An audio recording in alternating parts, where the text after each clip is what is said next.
On May 7th of this year, two classes of students from Central School had the rare opportunity of visiting the spawning facilities near Meadow Creek for the Gerrard rainbow trout.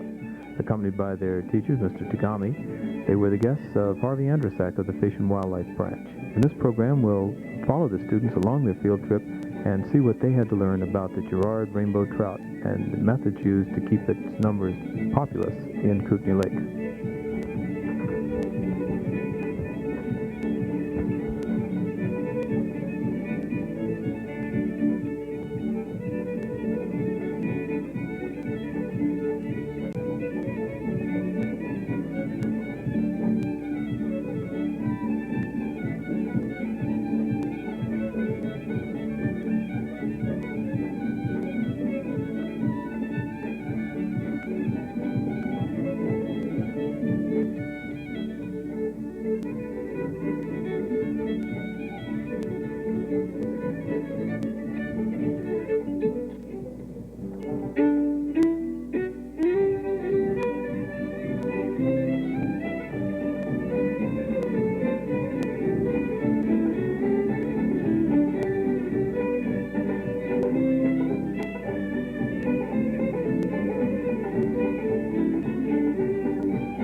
Are going to grow up to be the fish that you're going to see up at the bridge. These ones will be held here. Okay, boys and girls, welcome to, this is Meadow Creek, the spawning channel. It's utilized primarily by Kootenay, but we are producing rainbow trout here, and these fish that you see right here are the fish that we are collecting eggs from the large fish up at Gerrard, where you're going to go in another half hour. And we will be releasing these fish back into the stream in another month's time, and 4 years later, when they're 5 years old, they will return to Gerrard to spawn. And so I'm showing you the other end of the life history first, that is the early life history of these fish, and then you'll see the big spawners up at Gerrard. What we do is we collect the eggs at this time of the year up at Gerrard, bring them down, and incubate them in the building right next door here. And the little fry hatch out about a month later, and then we put them into these big ponds, We have automatic feeders that feed the fish food on the hour, every hour, day and night, for a whole year. And they grow to about this size in 1 year's time. And like I say, then we'll release them in another month's time, and they'll go into Kootenay Lake. They'll start growing there. They grow rather rapidly, and about a year's time from now, they start feeding on the kokanee that are in the lake. And most of the a great deal of the kokanee that are in the lake are the ones that we produce at this spawning channel here. So very quickly, that's the short story on the life history of these fish. Now, I think we might as well, when we leave to go to Gerrard, we might as well drive the bus around the channel so you can look at the channel. It's easier to go out that way anyways. Mr. Andrushack, could you tell the children what mixture you're feeding these fingerlings? Is it a goldfish food or what? It's similar to a goldfish food. It's dry food. It's very high protein diet with a great deal of vitamins in it to keep the fish healthy. The actual mixture, I'm not sure of the ratio of vitamins, but it's very, very highly charged food in terms of vitamins. Does anyone have any questions before we go on up to Gerrard? In this creek right here? There's very few rainbow in the creek itself. When we release these, almost all of them go to Kootenay Lake within the first month of release. In the incubators, I'll show you the little boxes inside. We put about 10,000 eggs per box, and so we could raise up to 100,000 rainbows. In this pond here right now, there's about 5,000 rainbow. So just think, if you're really lucky, you might be able to catch one of these, or maybe your dad will in another couple of years. The other thing I should tell you, I don't have the machine set up, but we do nose tag these fish.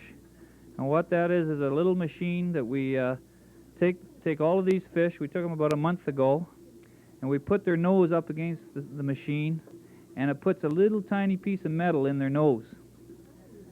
And it doesn't hurt them. And then we are able to detect later on when they're in the lake whether or not it's one of the fish that we released. It's just like a little metal detector that you run up and down the fish, and you can find the piece of metal in its nose. And the other thing is all these fish have been fin clipped, so we have an idea whether or not it's one of our fish that we released when it's caught in the sport fishery. The other thing is, when we were releasing the fish into this spawning channel, the spawning channel was just smooth. There was nothing in it. It was just nice, smooth gravel bottom built for spawning. And the fish wouldn't stay in the creek, and we wanted them to stay in the creek for a while, so we had to go along and place rocks. So you'll see on the top section of the stream, about for the top 200 yards, rocks placed all over, and those were feeding stations for the little fish. They'd hide in behind there, get out of the current, and when something came by to eat, so they'd dart out to feed on it. So you guys who are fishermen can take that to heart. And remember, when you're up fishing the other creeks and streams, that's the type of place that you drop your hook, so that it just swings past one of these rocks or one of these little places that they can hide behind. And that's what they're all for. So you'll see them off the bridge when you're walking back. You want to come in the building? In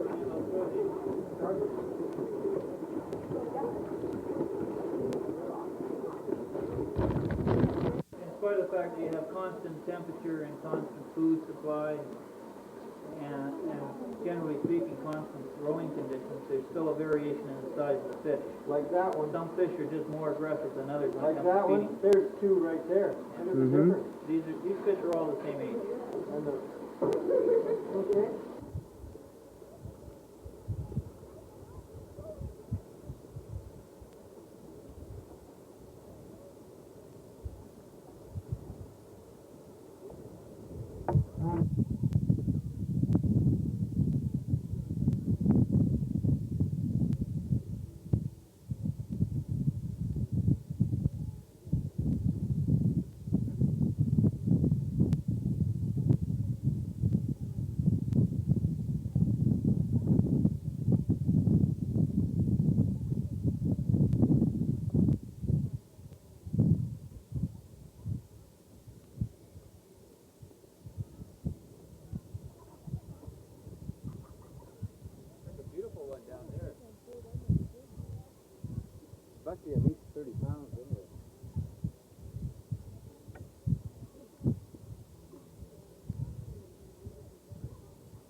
Okay, this is, boys and girls, this is Gerrard. Just above the bridge up here is Trout Lake, and the river you're looking at is the Lardeau River. On your tour up along the, from Meadow Creek, that was the Lardeau River that you're following. The rainbows from Kootenay Lake that you see here right now move up the Lardeau River in mid-April and come here to spawn. As far as we know, this is the only place that these fish spawn, in the short section of river between the bridge and Mobbs Creek, just downstream 300 yards. She's up here to protect them, but she's also up here to count them all. You might wonder how we do that. What she does is you notice some of those orange markers and orange rocks in the river up above here. What she does is she has little sections marked out with rocks from above the bridge and then below the bridge all the way down. And she counts the number of fish each day in each section. And so we have it that way we can have an idea of how many. She tells me the count yesterday was around 300. So that's 300 in one day, and then of course there's fish coming in and spawning and leaving, and more fish coming in at the same time. So the total we feel is about, the total number of fish that spawn in 1 year is about double what we call a peak count. So if the peak count for this year were 400, and I suspect we'll get to that, then the total count is probably about 800. Each fish has, each female at least, has a minimum of 5,000 eggs in her. And you notice up at the bridge some of the fish are now pairing up, male and female. And the female starts digging. She flips. I don't think there was any up there when I looked, but what she does is she turns on her side and flips the gravel. And she starts making a nice little nest, or we in fisheries people call it a red. And when she's really ready to lay her eggs, then the male comes up alongside her, and the female deposits the eggs into the gravel, and at the same time the male provides the sperm which fertilizes the egg. And they may dig more than one red per female. There could be several reds developed over the time that she's up here. Most fish are up here for about 10 days. The fish that first come in at the early part of the run, they may be up here towards 3 weeks. But it's a function of temperature. As the river temperature increases, the fish get more and more active, and usually the peak of spawning is when the river is about 8 degrees centigrade, 8 to 10 degrees. Currently the river is running at about 3.5. It's very cold right now. So we're not anywhere near what we would call a peak activity, spawning activity. After the fish has spawned, they're quite weak. I believe there's one fish just below the trap, or below that pen on the right-hand side, underneath those white floats, as a matter of fact, and it could well be one of the ones that we've already stripped of eggs, or it could be one that's naturally spawned. But they will go back to Kootenay Lake. It takes them a while to get down the river. Quite a few of them die naturally. They're tired after they've spawned, and they've had a tough time coming up the river in the first place. And so it's not unusual to find a few of these fish dead, either in the river or on the lake. But a good deal of them, in fact, do make it down to Kootenay Lake. They start feeding again on kokanee, and in fact they can live through another summer and perhaps 2 or 3 years afterwards, and they will. Some of them do come back up here to spawn a second time, and possibly even a third time. We know that about 10% of the numbers that spawn here in any 1 year are what we call repeat spawners. That is, they've been here before. Okay, now maybe I better just explain what these boxes are doing out here. Mr. Smythe and a couple of the other people that work with us come up to Gerrard, they came up about 2 weeks ago, and we put a wire fence all the way across the river. And it stops all the fish at that point. That is, none of the fish can go beyond the wire fence because it's completely blocked off. And we have a little wire pen with a little opening in it on the downstream side, so that if the fish come along by the fence, they can poke their nose along it, and all of a sudden they find a hole. And they go in that hole into a big pen, but they can't come back out the hole. And the reason they can't come back out is because the opening for the pen is funnel shaped like this. Okay, so it's wide when they go in, but it's narrow when they get through there. they turn around and try to come back out, and it's not wide enough for them to come back out. And that's what we call a fish trap. And that's how we catch these fish that are in these boxes. Now what we do is we have the fence operating for as little time as possible. We only need about 30 fish altogether. And I believe we've got 20 females here right now and 10 males. And we take these fish that we've got penned up, and once they ripen, then the guys from the hatchery come over, the Wardner hatchery over near Cranbrook, and they strip the females of all their eggs. And what they do is they get the fish and they just hold it on the side, and then they just rub their hand along the fish's tummy, and then all the eggs come out. If she's ripe, they all come out, and then you just get a male, get some sperm, and mix the two together, and then the eggs are fertilized. And that's what I was telling you when we were down at Meadow Creek. It's from those eggs that we fertilize here, we take them down to Meadow Creek and put them in those little blue boxes down there, those incubation boxes. And there begins the story of how we raise those small rainbows to the size that you saw them down at Meadow Creek. Okay, Rhonda's going to come down and show you a couple of these big fish that are in here, and she's also going to let a couple of females go that we stripped yesterday, and they're ready to go now. They've recovered from the stripping process, and we can allow them to go now. Are there any questions? This is very ideal conditions, and I think we're looking at about 25% survival rate here at Gerrard. And like I say, most streams you would only get about 10% survival. Gerrard's ideal because the water comes from Trout Lake, of course. It's always clean, and it's moderately warm for this time of the year compared to the river itself. As soon as you go below Mobbs Creek, the temperature is actually colder, and that's because the lake itself acts as a reservoir, and the water temperature warms up on the surface of the lake, of course, quite quickly, and therefore you have much warmer temperatures here than just downstream of the river. And the other thing, of course, is Trout Lake serves as a settling pond for any dirty water that might come in. And so that's why right here the water is always running very clean, but as it gets warmer in the spring, all the tributary streams entering into the Lardeau River become very dirty. And that's why it isn't ideal for rainbows to be spawning below Mobbs Creek.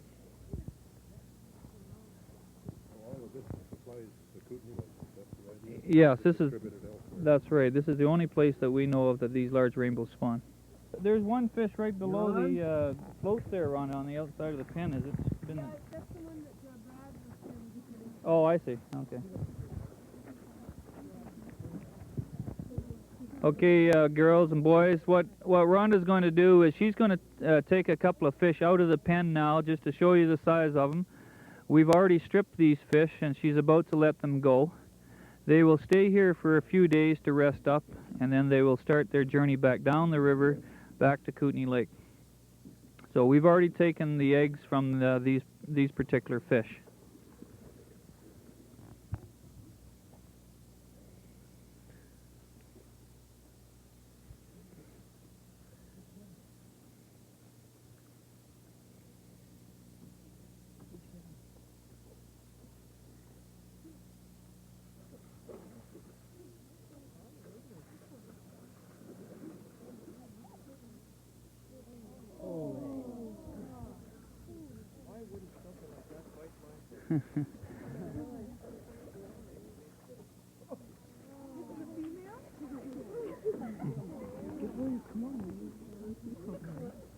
Probably weighs almost 20 pounds.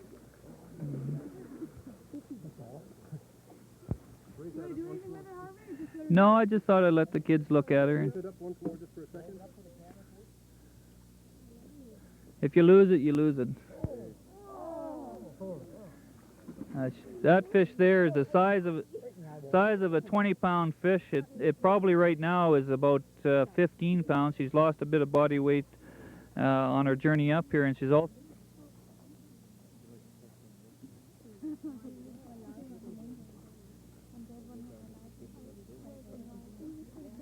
Keep an eye on that battery into the 4400. That connection there is a sloppy one.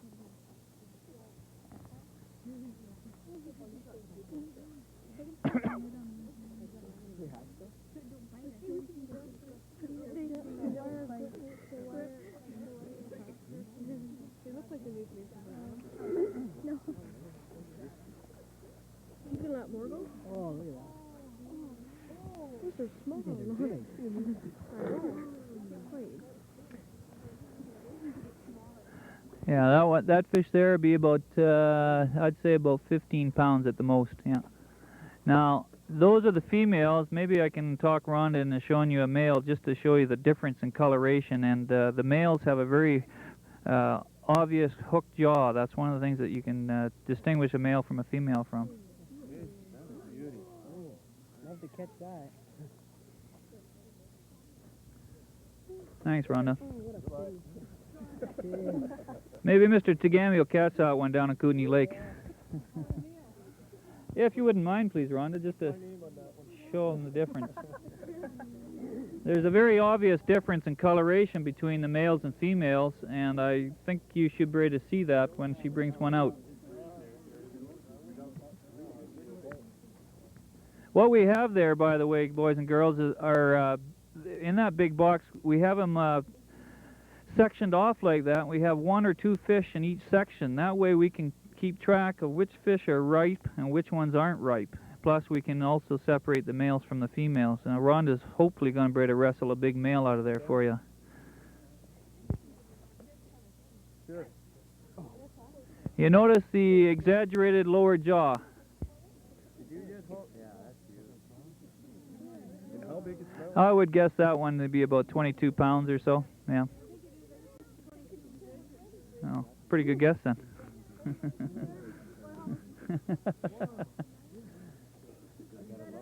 Yeah. We've seen some of the big rainbows in Gerrard and some of the process that's used in keeping them before the eggs are incubated. Let's take a look at a graph that shows the overall population changes that have occurred with the large rainbow in Gerrard. The upper line, the red one, shows the actual population count that was taken at Gerrard during the spring breeding season. These indicate the best days, or the days when the most fish were counted. The Fish and Wildlife tends to double this figure to get the actual population of fish in the Gerrard River overall, or in the lake too. The bottom line indicates the amount of fish that were caught by fishermen in the Caslow area, those rainbows only that are over 15 pounds. That's the approximate size of the mature rainbow, or the mature Gerrard rainbow. You can see that the bottom line roughly approximates or roughly parallels the population count of the upper line. There are a few discrepancies, 1973 when it's down, 1966 down a bit from what the upper line is doing in 1970. One of the explanations for this is that they feel that the fishing pressure was different during those years. That is to say, the number of man-hours actually out trolling was different than the previous years or the years after. Another important factor is to see that the overall rise that has occurred with the population. From 1957, when the counts were first started, only about 45 large individuals were counted on the best day during the breeding season in Gerrard River. All the way to 1979, one of the best years so far, when over 620 adults were counted. That would equal approximately 1,240 total population in the river and lake. One of the other things that's important to notice is that in 1971, a low year, that was also the year that the Fish and Wildlife began their first artificial incubation practices and introduced the first fry into the river. Taken from the egg hatchery you saw earlier at Meadow Creek, the fry were taken back and introduced into the Gerrard River so they'd return. 4 years later, the maturation period for the large rainbow, 1975, we see a steady increase in the population, so that there were approximately 350 large adults to 340 large adults counted in the best day in 1975. Fish and Wildlife has noted a steady increase in population. They're feeling that their efforts at artificial incubation and the natural factors have helped in causing this increase in population, so that there's been a steady and healthy productivity in the amount of rainbow in the river. We hope that that'll continue.